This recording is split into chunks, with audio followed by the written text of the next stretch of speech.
What's the best way to smoke a turkey on an offset smoker? The traditional method or spatchcocked? We're gonna find out in this video, so let's get smoking. Welcome to the Smoke Lab, guys. I'm Steve Gao, and on this show, I do crazy barbecue experiments you would never do at home so you can learn from my trial and error. I'm always looking for the best way to smoke a turkey for the holiday, and the method I like the most is spatchcocking. That involves removing the backbone of the turkey and lying it flat in the smoker so it cooks faster and more evenly.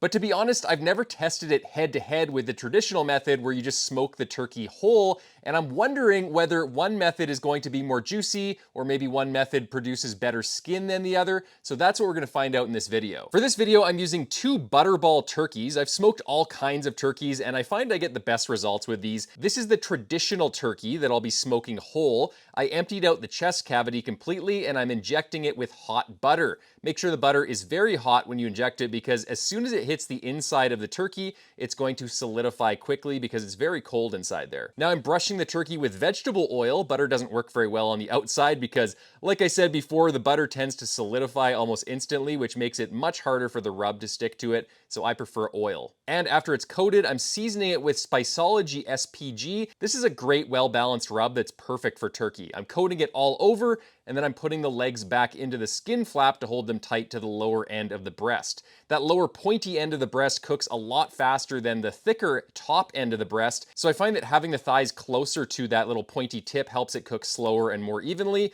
But the other school of thought is that you should leave the legs wide open and splayed so that heat can get into the inside of the chest cavity and cook the turkey more evenly. I'm not sure which way is better. This is just the way I'm doing it for this video. Now for the spatchcock turkey, I'm cutting down one length of the spine until I hit the thigh bone. Then I'm finding the thigh joint and I'm removing the thigh from the spine. You can also just brute force cut your way through the thigh bone if you have some really heavy-duty kitchen shears. I do the same on the other side of the spine. Then I flip the turkey breast side up and I press down hard until I hear the breastbone snap and the turkey lies nice and flat. I'm now injecting the turkey with butter, just like the last one, coating it in some oil, and then I'm seasoning it with the Spatchcock SPG. I probably did a better job seasoning this one. As you can see, it looks a lot more even. Anyway, both birds are going to hang out on the counter for an hour while I light up the smokers. Moving on out to my Oklahoma Joe's Longhorn offset smoker, I'm laying down some briquettes and sticks on top of them, and I'm giving them a light with my Oklahoma Joe's charcoal lighter. Then I'm gonna let that burn down into a nice hot coal bed. I'll be running 275 to 300 degrees for this entire cook. I do this for 2 reasons. I find the higher heat helps crisp up the skin more.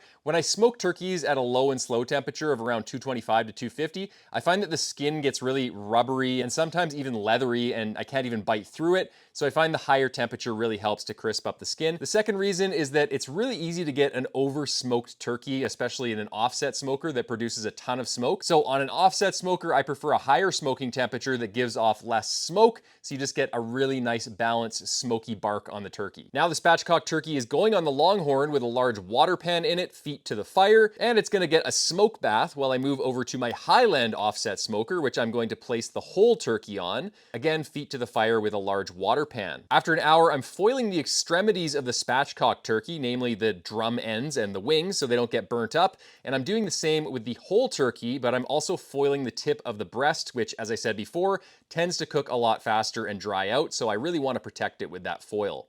I'm also rotating the turkey to help it cook more evenly, and I'm giving it a spritz of vegetable oil to help the skin crisp up. Same with the spatchcock turkey as well. After 2.5 hours, the spatchcock turkey was probing 155 in the breast and around 170 in the thighs, which is absolutely perfect. So I pulled it off the smoker and I let it rest on the counter.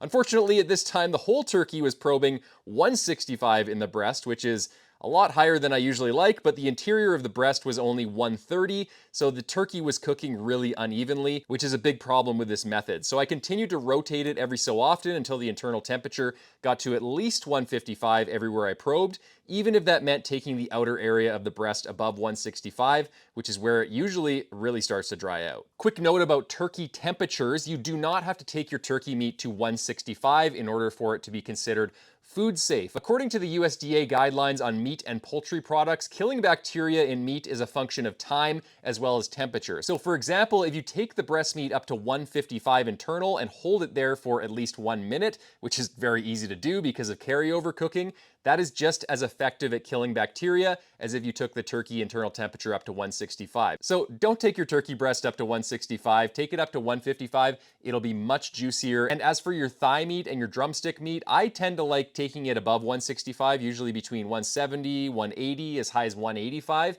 Because that meat is fattier, it's got more internal connective tissue, that muscle works harder during the turkey's life, so it needs a little bit of a higher temperature to get tender. So 155 for the breast, 170 to 180 for the dark meat, and you'll be good to go. Now, after 3.5 hours, the whole turkey finally hit at least 155 everywhere I probed, but like I said before, that meant the outer breast was well above 165. I think some areas got up to 175. That meat is going to be drier, but the skin might be crispier because of the extra time in the smoker. We'll find out soon because we're moving on to the taste test. All right, guys, it's time for the taste test. We have the whole turkey here. I'm gonna cut this open, see what it looks like, and then we'll compare it to the spatchcock turkey. Let's just cut this entire leg right off so I can get to the breast meat.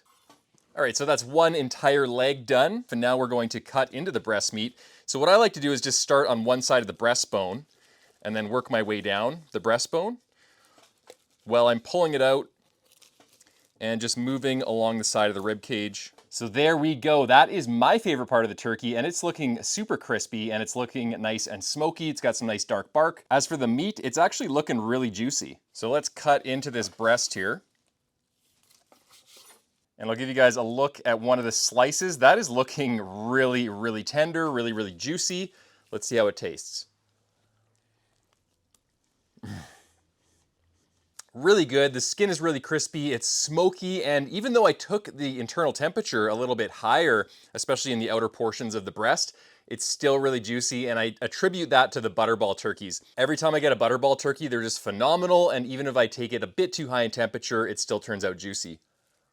And for those of you that like dark meat, let's see what the thigh looks like here. So I'm just gonna make some slices. I'll give you guys a look at one of the slices of the thigh. Really, really nice and juicy. So good. So good. So guys, so far, despite my reservations, the whole turkey actually turned out really good. Perfectly crispy skin, really deep smoke flavor, juicy meat. I got no complaints about that. Let's see if the spatchcock turkey is any better though. All right, here's the spatchcock turkey. It's looking a little bit less dark than the whole turkey.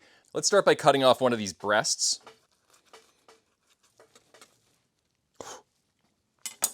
I don't know, guys. This might give the whole turkey a run for its money. Check this out. Look at how juicy that is. That looks absolutely amazing.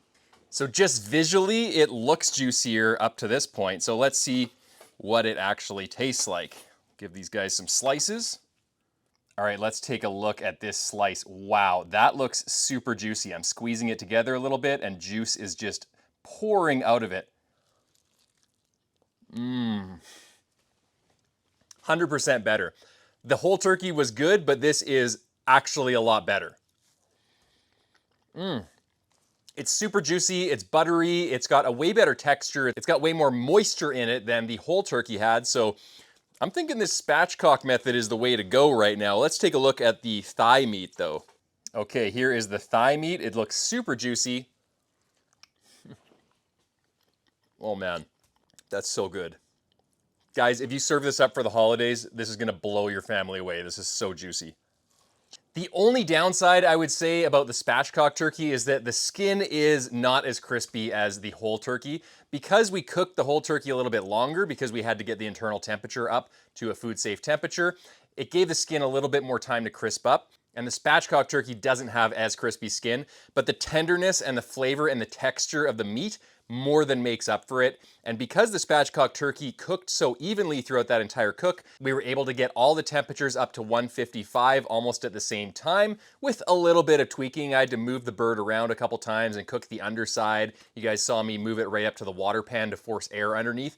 But in general, it was a much easier cook, it was a faster cook, and I got a juicier product. So I'm gonna say that spatchcocking is the better method. So thank you guys for watching. Don't forget to subscribe to the Oklahoma Joe's YouTube channel. Check out my channel, Smoke Trails Barbecue, for more barbecue experiments. I will see you in the next video, and until then, happy smoking.